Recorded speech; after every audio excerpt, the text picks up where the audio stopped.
बच्चों, let's read this question. The question says the correct statement in respect of protein hemoglobin is that it A. maintains blood sugar level, B. acts as an oxygen carrier in the blood, C. functions as a catalyst for biological reactions, D.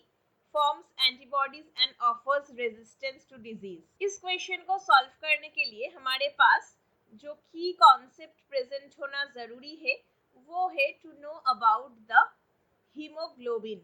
हमारे body में जो haemoglobin रहते हैं वो हम mainly blood में देख पाते हैं, और अगर स्पेसिफिकली हम बोलना चाहेंगे तो ब्लड के अंदर जो रेड ब्लड सेल या फिर आरबीसीज होते हैं उसके अंदर हमें हीमोग्लोबिन देखने को मिलता है। हीमोग्लोबिन का जो एब्रिविएटेड शॉर्ट फॉर्म है वो है HB।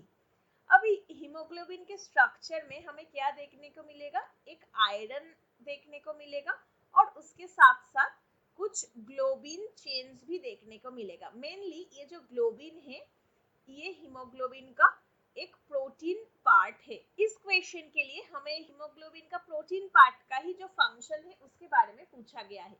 तो फर्स्ट स्टेटमेंट में बोल रहे हैं कि ये ब्लड शुगर लेवल को कंट्रोल करते हैं, जो कि बिल्कुल रॉन्ग है, क्योंकि ब्लड शुगर लेवल कंट्रोल करता है एक हार्मोन जिसको बोलते हैं इंसुलिन। अभी अगर हम बी वाला पार्ट क्वेश्चन देखेंगे तो बोला गया कि act as an oxygen carrier in the blood, तो ये वाला स्टेटमेंट बिल्कुल करेक्ट है, क्योंकि आयरन का साथ जो ग्लोबिन चेन लगा हुआ रहता है उसके साथ ही ऑक्सीजन आके बाइंड होता है, ना कि आयरन के साथ, तो इसलिए बी वाला स्टेटमेंट करेक्ट हो गया। अभी आते हैं सी वाले ऑप्शन में। सी में बोल रहा है कि function as a catalyst for biological reaction, ये भी बिल्कुल रॉन्ग है, क्योंकि हीमोग्लोबिन का जो प्रोटीन पार्ट है वो किसी भी कैटलिस्ट के माध्यम में काम नहीं करता है, या भी कोई भी कैटलिस्ट के रूप में काम नहीं करता है।